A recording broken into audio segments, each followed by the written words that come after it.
हाँ, तीसरा क्या बताया हम लोग? गुणित अनुपात का नियम पढ़ना है। रासायनिक संयोग के नियम में थर्ड पॉइंट है गुणित अनुपात का नियम।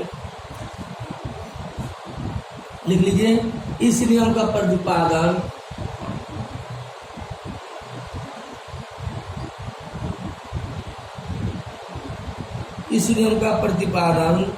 जॉन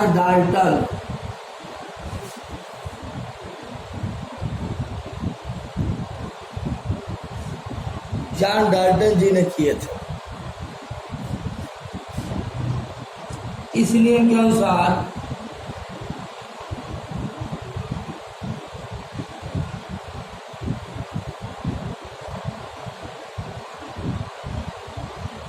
दो तत्व ए और बी आपस में मिलकर ए और बी आपस में मिलकर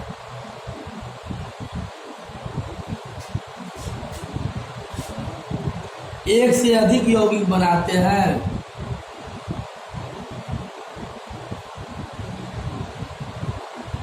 अधिक यौगिक बनाते हैं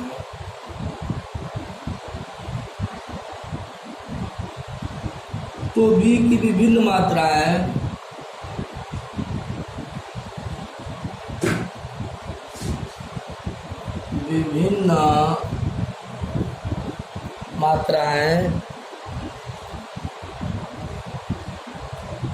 जो एक स्थिर मात्रा के साथ स्थिर मात्रा से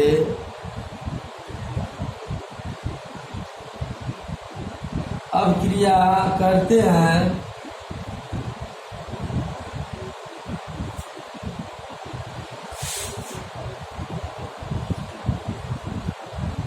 क्या बताया गया है? दो तत्व ए और बी आपस में मिलकर एक से अधिक यौगिक बनाते हैं। ए और बी मिलकर एक से अधिक यौगिक बनाते हैं तो बी की विभिन्न मात्राएं एक स्थिर मात्रा से अभिक्रिया करती है तो जो बी की विभिन्न मात्राएं होती है आपस में क्या होती है? एक ही स्थिर मात्रा से अभिक्रिया करते हैं तो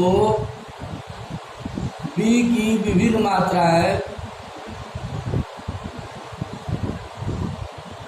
विभिन्न मात्राओं का अनुपात विभिन्न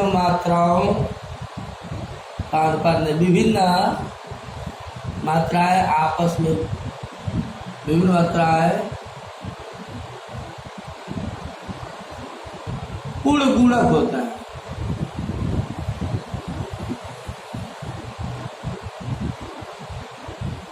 बी की विभिन्न मात्राएं जो होती है पूर्ण गुणक होती है। पूर्ण गुणक मतलब कि 2 का 2, 2 दूनी 4, 2 तिहाई 6 या 3 का गुणक होंगी 3 का 3, 3 दूनी 6, 3 3 9, ठीक है ना? तो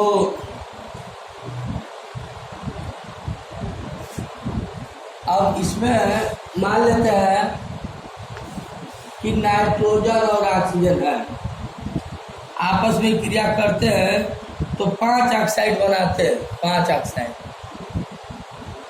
ठीक है ना? तो बी की स्थिर मात्रा क्या बोलते हैं? ए की स्थिर मात्रा और बी की विभिन्न जो मात्राएं रहेंगी वो आपस में पूर्ण गुणक रहती हैं। चलिए, पहला बनता है N2O, NO, N2O3, N2O4, N2O5,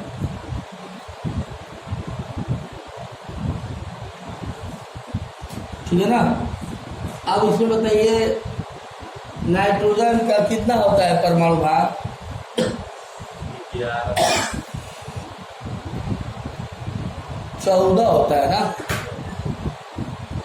7 परमाणु क्रमांक होता है और 14 परमाणु भार होता है, तो 14 दूना 28 हो गया। और ऑक्सीजन क्या हो गया 16। चलिए इसमें 14 और ये कितना हो गया 16, इसमें 28 और ये 48, 16 के 48, और इसमें 28 64, इसमें 80।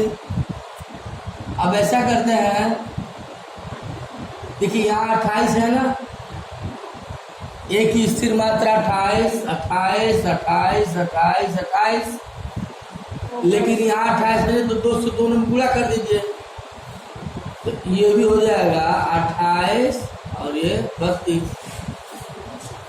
अब चलिए एक ही स्थिर मात्रा क्या होगा 28 28 28 28 28। अभी की विभिन्न मात्राएं देखिए, 16 16 16 32 16 43 16 64 16 85, पूर्ण गुणक हुआ ना। तो इस नियम का प्रतिपादन जो है जॉन डाल्टन जी ने किए थे, इन्होंने क्या बताया है कि जब 2 तत्व ए और बी आपस में क्रिया करते हैं, ठीक है ना, क्रिया करके एक से अधिक यौगिक बनाते हैं, तो बी की विभिन्न मात्राएं, बी की विभिन्न मात्रा देखिए, बी की विभिन्न मात्रा है और एक स्थिर मात्रा, देख रहा है ना, एक स्थिर मात्रा, एक स्थिर मात्रा और बी की विभिन्न मात्राएं जो होती हैं वो आपस में क्या होती है पूर्ण गुणज होती है। गुणज कहिए तो अच्छा रहेगा, गुणज, पूर्ण गुणज रहती है। गुणज का मतलब कि उसका टेबल पढ़ दीजिए, 16 का टेबल पढ़ दीजिए। ये इसी नियम को हम लोग बोलते हैं गुणित अनुपात का नियम बोलते हैं, ठीक है ना। ये आपको संक्षेप में इस नियम को जानना चाहिए। केमिस्ट्री का एक बेसिक पॉइंट है, 8 9 10 का एक पॉइंट है, और क्लास 10th लेवल तक ही सारा चीज़ पूछा जाता है। क्लास किसी भी वर्ल्ड एग्जाम में, एसएससी हो, एसआई हो, एसएससी जीडी कांस्टेबल हो, पॉलिटेक्निक हो, कोई भी कंपटीशन हो, क्लास 5th से लेकर के क्लास 10th तक आल सब्जेक्ट पूछा जाता है ना। बस टर्मिनोलॉजी पूछने का थोड़ा रोटेशन होता है, सीधा नहीं क्वेश्चन पूछा जाता है।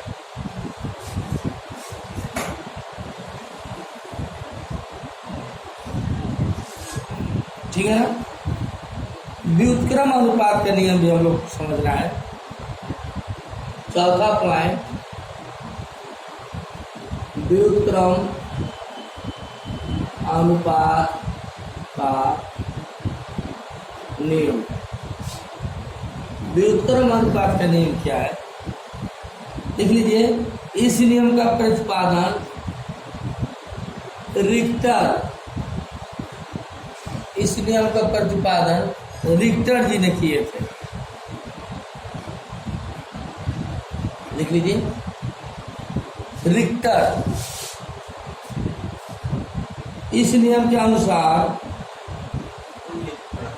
हाँ लिख लीजिए, इस नियम का प्रतिपादन रिक्टर जी ने किए थे। इस नियम के अनुसार यदि 2 अथवा अधिक तत्व अलग अलग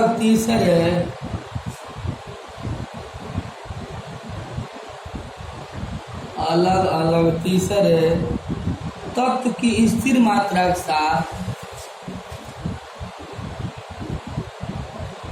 स्थिर मात्रा के साथ क्रिया करते हैं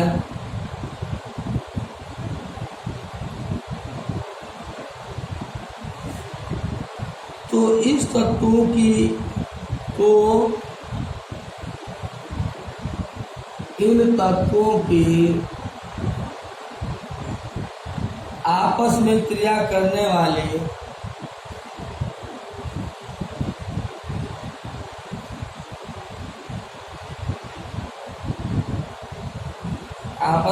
करने वाले मात्राओं के बीच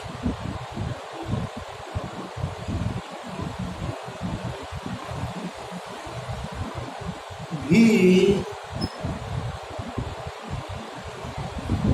पूर्ण अनुपात होता है। लिख लीजिए, अभी बताता हूँ।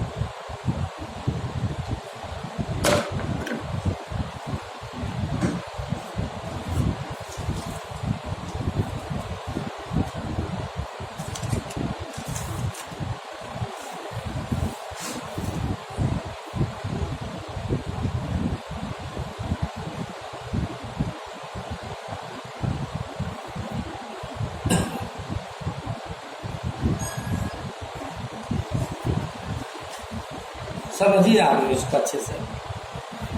इसी नियम का प्रतिपादन रिक्टर जी ने किए थे। यदि दो अथवा अधिक तत्व, चलिए दो ही तत्व मान चलते हैं, अलग अलग तीसरे तत्व की स्थिर मात्रा के साथ क्रिया करते हैं। ध्यान दीजिएगा, दो तत्व, यदि दो अथवा अधिक तत्व अलग अलग तीसरे तत्व की स्थिर मात्रा के साथ क्रिया कर रहे हैं। कोई दो तत्व है, अलग अलग दो तत्व है, और कोई तीसरा तत्व के साथ ये दोनों तत्व क्रिया करते हैं, अलग अलग क्रिया करते हैं। अंकित, थोड़ा ध्यान इधर कर लीजिए 5 मिनट, फिर मतलब उधर ही आते हैं। यदि दो तत्व अलग अलग तीसरे तत्व की स्थिर मात्रा के साथ क्रिया करते हैं, तो इन तत्वों की आपस में क्रिया करने वाली मात्राओं के बीच भी पूर्ण अनुपात होता है। तो अब मान लेते हैं कि दो तत्व, ये चलिए 2 ग्राम मान लेते हैं, 2 ग्राम हाइड्रोजन, 16 ग्राम ऑक्सीजन तथा 32 ग्राम सल्फर। ध्यान दीजिएगा, 2 gram oxygen, 2 gram hydrogen, 16 gram oxygen तथा 32 ग्राम सल्फर से क्रिया करके H2O तथा H2S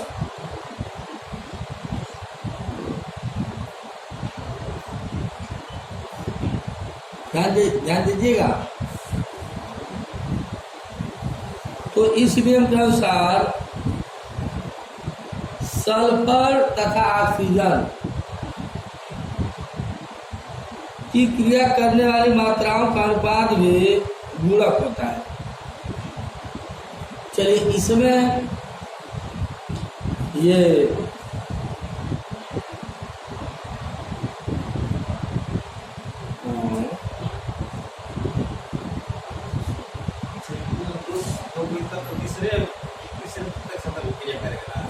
बता रहा हूँ, जाइए 32 16, इसका कितना हुआ, इसका हो गया 32, इसका हो गया 16, है ना। 16 गुना 32, 2 संबंध है, 2 संबंध है, और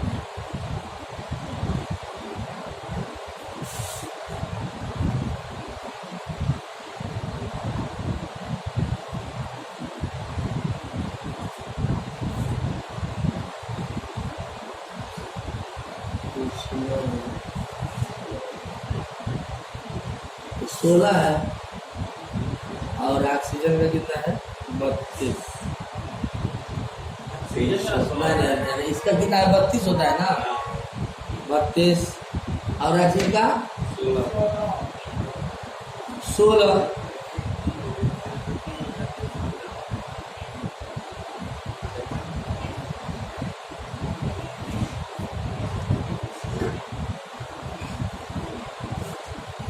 ये अलग अलग तत्व देखिए 2 ग्राम हाइड्रोजन है स्थिर है, यहाँ भी 2 ग्राम हाइड्रोजन स्थिर है और अलग अलग तत्व एक सल्फर है 32 ग्राम, सल्फर 32 ग्राम 2 ग्राम हाइड्रोजन क्रिया करके H2S गैस बना रहा है और 2 ग्राम स्थिर मात्रा हाइड्रोजन है और 16 ग्राम ऑक्सीजन से क्रिया कर रहा है। तो अब इसमें क्रिया कर रहा है तो क्या बना रहा है, ये H2S बना रहा है, ये H2O बना रहा है। तो सल्फर और ऑक्सीजन ये क्या होता है, ये पूर्ण गुणज होता है। हाँ, तो ये देखिए 16 32 हो जा रहा है, ये 16 का एक गुणज है ये ऑक्सीजन जो है, ऑक्सीजन का एक गुणज ये सल्फर है। चाहे कोई भी तत्व से क्रिया करेगा, एक स्थिर तत्व हाइड्रोजन हो गया, स्थिर तत्व हाइड्रोजन हो गया, तो ये जब क्रिया करते हैं स्थिर सल्फर स्थिर तत्व हाइड्रोजन से क्रिया करता है तो क्या बना रहा है, हाइड्रोजन सल्फाइड गैस बना रहा है, ये पानी बना रहा है। तो स्थिर मात्रा हाइड्रोजन हो गया और ये क्या भिन्न मात्रा सल्फर और ऑक्सीजन हो गया। तो सल्फर और ऑक्सीजन में ये सल्फर 32 हो गया 32 ग्राम और ये कितना इसका अनुपात 32 हो गया, ऑक्सीजन का अनुपात 16 हो गया, 16 गुना 32 से पूर्ण गुणज होता है। ठीक है ना। लास्ट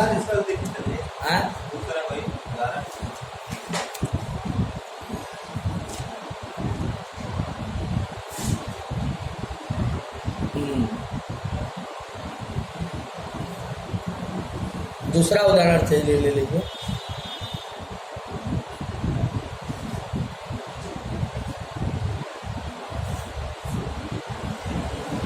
चलिए अमोनिया है,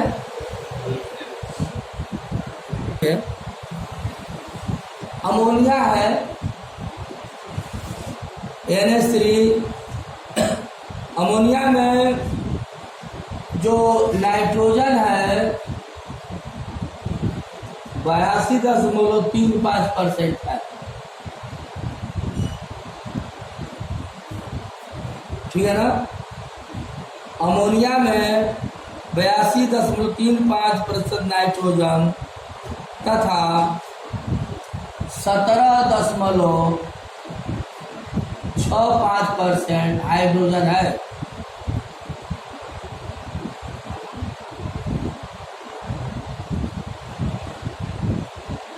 ठीक है ना, बात समझने की कोशिश करिएगा।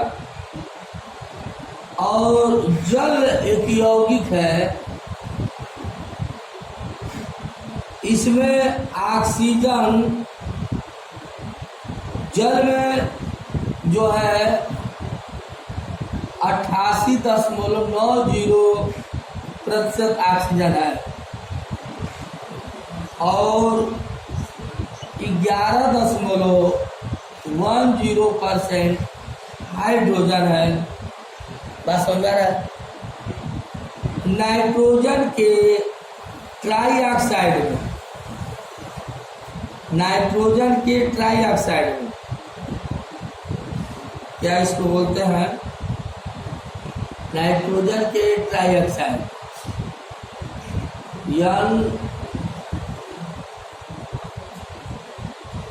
NO3 ये ट्राईऑक्साइड है। नाइट्रोजन के ट्राईऑक्साइड में 63.15% ऑक्सीजन है, 63.15% ऑक्सीजन तथा 36.85% नाइट्रोजन है। ठीक है ना। इस आधार पे यह व्युत्क्रम अनुपात के नियम का पालन करता है। आइए हम आपको स्पष्ट करके बताते हैं।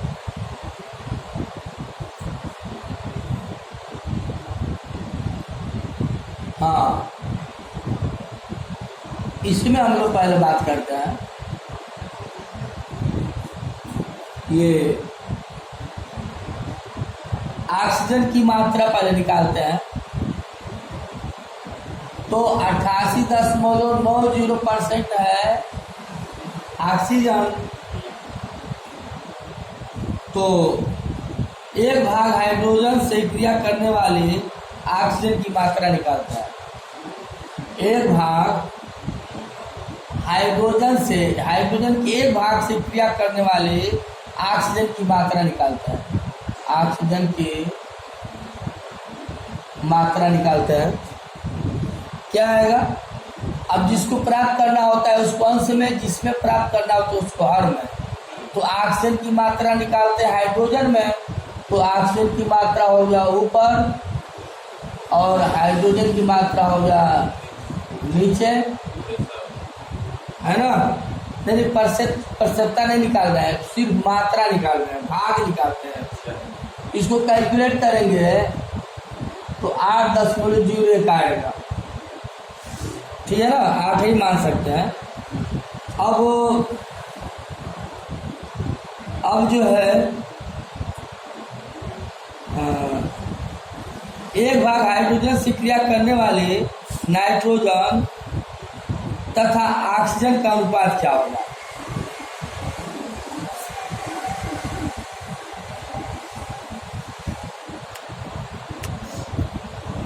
यहाँ निकालिए। एक भाग हाइड्रोजन से क्रिया करने वाले नाइट्रोजन की मात्रा निकालिए तो जरा। नाइट्रोजन की मात्रा क्या करेंगे आप?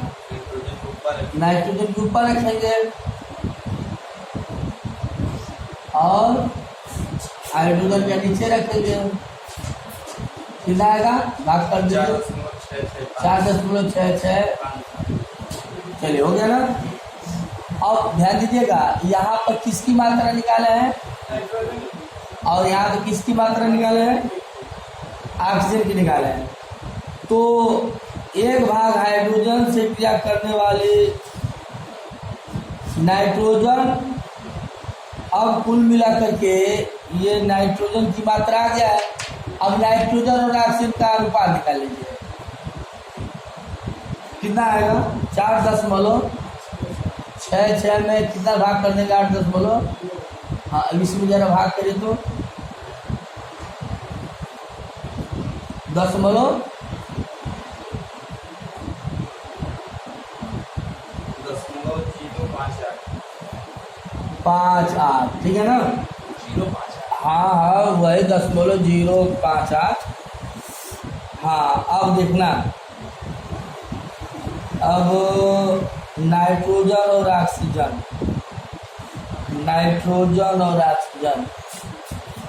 अच्छा, यहाँ पर नाइट्रोजन कितना है? 36.8।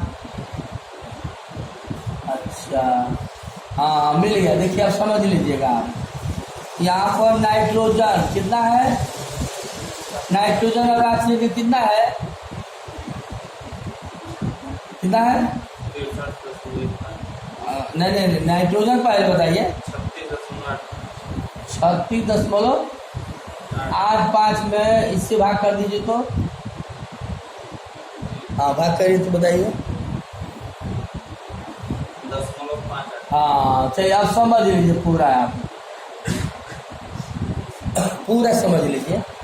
अब यहाँ पे आपने देखा है कि यहाँ फर्स्ट प्रयोग है। देखना, ये क्या बताया? रूल जरा पढ़ना। रिक्टर जी ने क्या बताया था? यदि दो अथवा अधिक तत्व अलग तीसरे तत्व स्थिर मात्रा है। देखिए, नाइट्रोजन है और ऑक्सीजन है, ये दोनों अलग अलग तत्व है ना। और स्थिर तत्व हाइड्रोजन से क्रिया कर रहा है। ये नाइट्रोजन हाइड्रोजन से क्रिया कर रहा है तो नाइट्रोजन और हाइड्रोजन में यह अनुपात है। तो यहाँ नाइट्रोजन की मात्रा निकाल लीजिए हाइड्रोजन में। हाइड्रोजन का मतलब कि हाइड्रोजन की स्थिर मात्रा में नाइट्रोजन की मात्रा निकाला है, तो 4 जम 6 5 है। अब यहाँ हाइड्रोजन और ऑक्सीजन में ऑक्सीजन की मात्रा निकाले हैं, स्थिर मात्रा हाइड्रोजन में, स्थिर मात्रा हाइड्रोजन में निकाले हैं, तो 8.01 आया है। तो अब यहाँ पर जो नाइट्रोजन की मात्रा निकाले हैं और यहाँ पे जो ऑक्सीजन की मात्रा निकाला है, तो नाइट्रोजन और ऑक्सीजन में क्या अनुपात आया है? 0.58 आया है। अब जो तीसरा यौगिक बना है नाइट्रोजन और ऑक्सीजन, तो अब यहाँ नाइट्रोजन और ऑक्सीजन में वही अनुपात आना चाहिए। अगर वही अनुपात आ जाएगा तो समझ लीजिए कि यह जो है व्युत्क्रम अनुपात का पालन कर रहा है। अरे भाई आपको बताया गया है कि दो अलग अलग तत्व, एक नाइट्रोजन एक हाइड्रोजन, एक स्थिर तत्व हाइड्रोजन से क्रिया करता है, तो उसमें जो अनुपात होता है इन दोनों में, जो नाइट्रोजन और ऑक्सीजन में जो अनुपात होता है, और जो तीसरा तत्व बन रहा है नाइट्रोजन ऑक्सीजन में, वही अनुपात होगा। फिर समझो, दो अलग अलग तत्व नाइट्रोजन और ऑक्सीजन है, किसी स्थिर तत्व हाइड्रोजन से क्रिया करता है, तो इन दोनों स्थिर मात्रा हाइड्रोजन नाइट्रोजन की मात्रा निकाले इतना आया है, स्थिर मात्रा हाइड्रोजन में ऑक्सीजन की मात्रा इतना आया है। तो इसमें नाइट्रोजन की मात्रा और इसमें हाइड्रोजन की मात्रा, इसमें नाइट्रोजन और इसमें ऑक्सीजन का जो अनुपात है होगा वो क्या रहेगा? हाँ, इसमें नाइट्रोजन और इसमें ऑक्सीजन का जो अनुपात होगा वो इसमें क्या रहेगा? जो तीसरा तत्व जो यौगिक बन रहा है उसमें नाइट्रोजन और ऑक्सीजन का अगर वही अनुपात आ जाएगा, तो समझ लीजिए कि ये हो गया व्युत्क्रम अनुपात के नियम पालन कर रहा है। थोड़ा टेढ़ा था ये, लेकिन समझ में आ गया आपको। देखिए, कंपटीशन में क्वेश्चन इतना लेंदी नहीं पूछा जाएगा जितना मैं विस्तार समझाया हूँ। बस क्वेश्चन को छोटा भी बनाया जा सकता है, किसी बड़े क्वेश्चन को न पूछकर वही थाट रहेगा, छोटा पूछा जा सकता है। ठीक है ना? एक रूल और पढ़ लीजिए, तब हम लोग कल नया चैप्टर पढ़ेंगे। बस एक ही रूल है, चलिए इसको कल पढ़ते हैं। हाँ, लेट हो जाएगा।